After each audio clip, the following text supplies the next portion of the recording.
I'm so sorry about that, guys. I don't know why this camera has a 30-minute setting. I think I need to put a bigger SD card in it. I do have some 256s. I have a 128 in there now, but it's like the high resolution 4K SD card. But I am gonna put a 256, or maybe I'll go get a 512 and put it in it. But anyways, so the bipod adjustment is like phenomenal. I just wanted to give credit where credit was due, because the gentleman who made this, Nikolai, he is a very talented guy.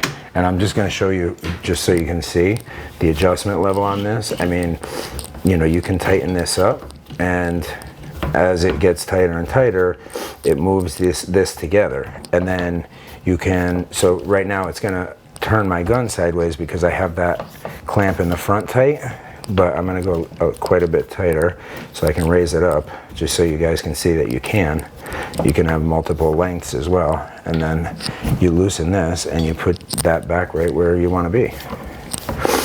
And then the feet need to have rubber on them. I'm going to do that right after. Actually, I'm going to do that in just a second here. And you can put this up pretty high, lock that in place. And then there's a knob here for your Picatinny, and then I can bring this up. And then I have even more room to maneuver this,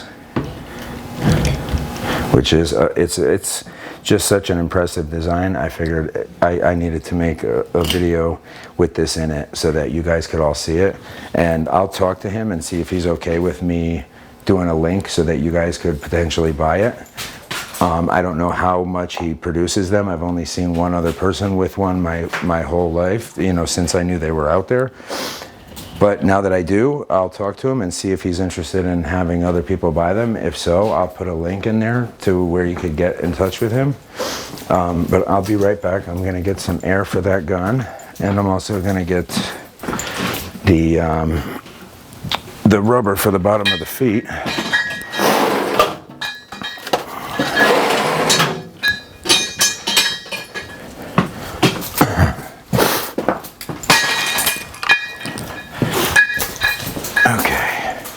So this is 3M rubber. This comes in a roll.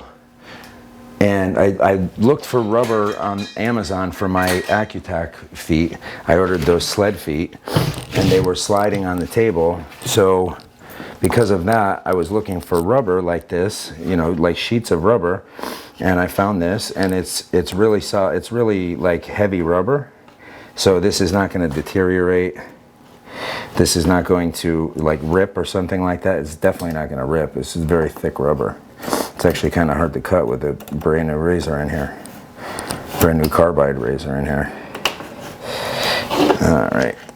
So that's going to be for the bottom of this foot.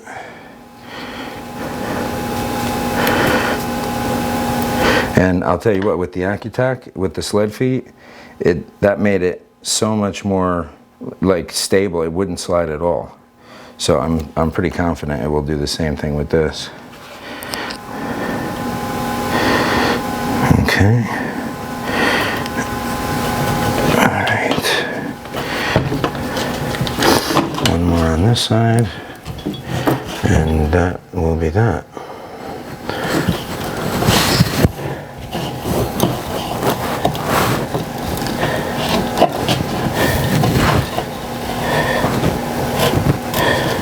I have some car work I have to go do, which is, I've been kind of frustrated about that. I'm not going to start talking about the car in this video, but other than to say that I've been having a hard time with Summit Racing. They have not gotten me the right parts or in a timely fashion, and it has been really getting frustrating because it's gotten very excessive. And I'm trying to bear with them as best I can, but like it's 4 days late, the first shipment. Then I get it and the flywheel was for the wrong car, and then it takes 3 more days to get that. Meanwhile, my car's been laid up for a week at that point. Then I get it, do the whole installation of the double disc metallic clutch to spec, verified by Ram Clutches. I took a video of it, which I'll have up for you guys when it's finished. Sent that to Ram to confirm that I did do the job to spec. They confirmed that I did the job to spec, and I was never even notified that there was an aftermarket throwout bearing that needed to be installed with it, and I was given a brand new OEM throwout bearing, which is useless because now I literally have to send it back or whatever, and it's just very frustrating. Anyways, but I don't want to bore you guys with that. I'll just take a couple of shots with this like this. Oh, I'm gonna double load in a second there.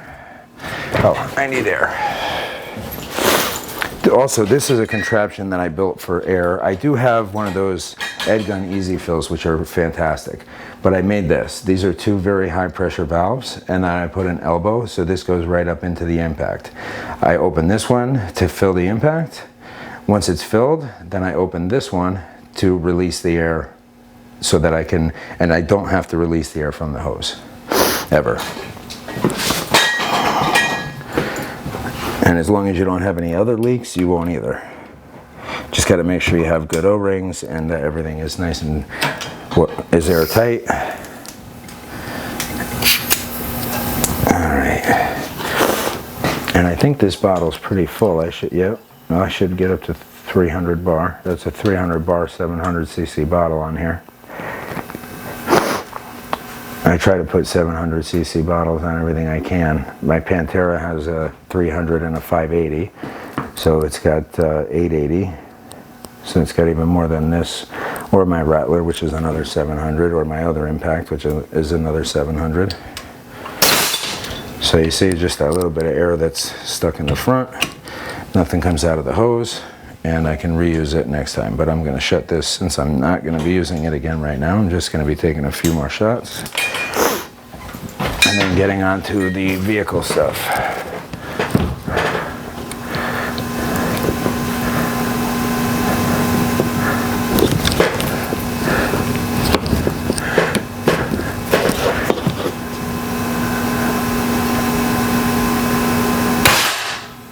Nice. So I'm going to do one review when the Night Force comes in. That's coming in on Thursday. The ZCO should be here or roughly the same time. I won't know until it gets shipped out, which will be tomorrow. So if I make a video tomorrow or any of the following days shortly after, I will notify you guys of when it's coming in, and when I'll be making those two review videos. I'll do them separately, and I'll probably do one for each, and then after I do those two, I'm going to do one with all my high-end scopes, all my higher-end scopes and high-end scopes. So like the Z-Comp, the Night Force, this Elite Tactical DMR3, then the Burris XTR3, the Razor HD, third gen, and I think that's pretty much all the high-end scopes I have, other than the thermal clip-on, which can be an individual scope also.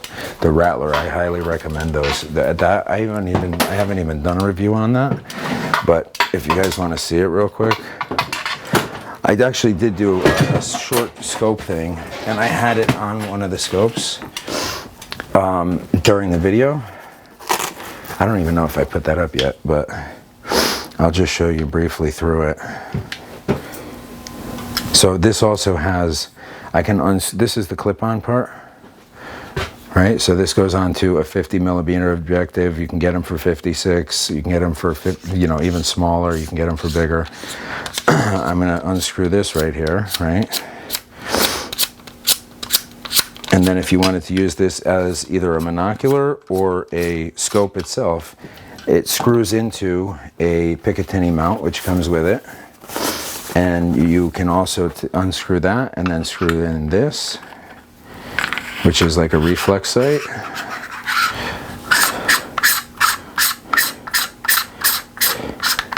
And I'll try to see how much I can get you guys to be able to see through it through the camera. And if you see here, I'm not going to mount it, but this is one of two Picatinny's that I have. But you see the bottom has two screws, and you put this right over it, and you use those 2 screw holes. And then this has a quick release Picatinny mount. Let me zoom that back out. That has a quick release Picatinny mount, which is great because you can use this as a scope, as a clip-on, or as a monocular. But I will warn you, this is a $3,000 clip-on. This is not, you know, like 192. This is an over 600 pixel density for the resolution, which, in my opinion, if you're going to be shooting at things that you're identifying through thermal, you need at least the I think it's 280 something, or I'm sorry, 380 something. The 200 and something I don't think is clear enough to make those kinds of calls, to be honest. So let me just flip this my way, and I'm going to put this in front of the camera and see what I can show you guys. Well, that's not too bad. So you see the little green arrow is showing you the warmest spot in the frame. And then the red is at the actual hottest spot. So it's guiding you towards the warmer spots with the green arrows, the green crosshairs. But so say if that was an animal, that would be in red. And then you'd be able to distinguish the animal. And then I'll show you the different color palettes. So this is red hot. This is black hot, or I'm sorry, white hot. This is white hot. This is going to be black hot. Or no, I'm wrong. It was vice versa. That was black hot and then white hot. And then this is fusion. But let me focus this so you guys can see how much detail this thing actually gets.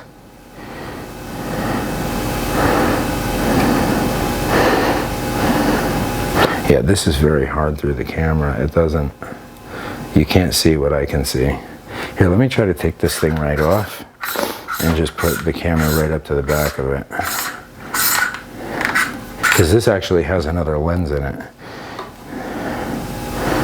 No, that doesn't work. No, you need that other lens. Okay, that doesn't work. Let's see if there's anything else I can do. Can I unscrew the back of this part? No, I would just have to squish it down. Let's see. Oh, that's actually a little better. Let's move it down. So I'm sure if you guys know thermals, you can see my bullet box right there. And this is from probably like 39, 40 yards away right here because I'm up in front of where I shoot from.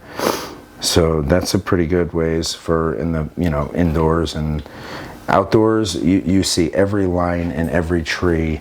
It's just kind of ridiculous how unbelievably clear it is compared to your average thermal clip-on, because I actually, like usual, bought the less expensive one, and like usual I end up buying the less expensive one thinking I don't need the best, and then I get the cheaper one that I ordered, and I'm like, dude, I should have ordered the best in the first place. I don't know what I'm thinking. I always know that I'm gonna end up doing it anyway, and I never do it in the first place. I always cost myself more money by restocking fees and all that when I return the not as good one and buy the better one. And I always buy it from the same place, the better one, because I like to do right by people as best I can. And I'm definitely not gonna, buy the cheaper one from somebody, then return it and buy the better one from somebody else. Even if I have to pay more, and sometimes I do, I'll buy it from the same place, just not to, treat them like shit. But I'm not perfect. I just try to treat people fairly and be good to people like I would want them to be to me. And that's, I think, what we should all do. All right, so, and as I said, these two new scopes are both going to have a 50mm objective lens. I was going to go for the 7 to 30 for the Z comp. They didn't have a 5 to 27. That's what they had. A 5 to 27 by 56. They had the 4 to 20 by 50, and then they have the 8 to 40 by 56, which is a little much for me. I have a 5.5 to 36 Burris XTR3, and I never use the whole 36, so 40 I would never use.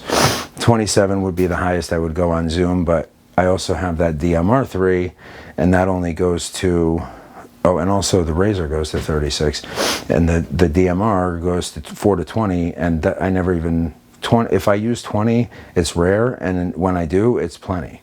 I don't need more than that, because I think that's, I don't usually look at the lever, but I think that's all I'm using on any of the scopes is 20 power. So I'm probably gonna get rid of the Arkin as much as I don't want to. The Vortex Venom, even though that's like a $500 scope, but it's like that's like the best $500 scope I've ever had. I mean, the Arkin is awesome too, but I don't need the illumination. I don't use it anyway. I'll use that if I need something to see at night, but the illumination is not for me. So I never used it anyways. I was never fond of it. So the Venom doesn't have that, which is perfect for me because I didn't care about it in the first place. And the Burris XTR3 doesn't even have illumination, and I'm glad it doesn't, because I don't even want to use it. It's a daytime scope, but I put that on my Pantera right over here because that is my best long range gun, other than right beneath it the Rattler, because that's just got such a tremendous amount of power. It really does. That's a badass gun. And then this year, I mean, well, same year, but this next competition for Pyramid Cup, my Crown is doing the bench rest. I got a 30 caliber from Pellet Shop. Shout out to Pellet Shop. They're awesome there. They ship really quick. You get the stuff the way it's supposed to be. And the one time that I had, not even a big deal, just the shroud of a 30 caliber 800 millimeter barrel for one of my impacts. The one time that happened, he immediately made it right. He went out of his way to get in touch with FX, get them to get me squared away, and you know, they really have a great business model there. They're really all about their customers, and honestly, you guys should show them some support. That's nothing.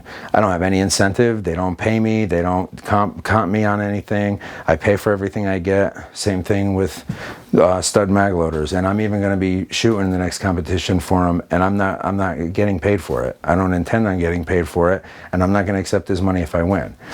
So that's just, I'm doing it because he's a nice guy and I like him. That's it. It's that simple. If I didn't like him, I wouldn't do it. I don't care about the money. I make my own money. I don't need people to pay me to shoot. I like to shoot. You want me to wear the jersey? I'll wear a jersey. That's fine, but I'm not going to accept compensation for wearing a jersey. I would wear a different jersey if it wasn't yours, you know, or a different shirt, whatever.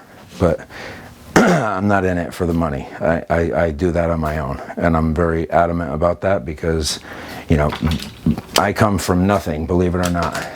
You know, I made it somewhere, and I built a business, but I came from nowhere. I came from being poor and built it into something for myself, and you know, now I'm able to have a different life. But that's something that any one of you can do, and I would love to see any one of you do. And if there's anybody that is eager to work and is having trouble making something out of it, message me. I'll tell you to call me, and I'll give you a job. I'll help you.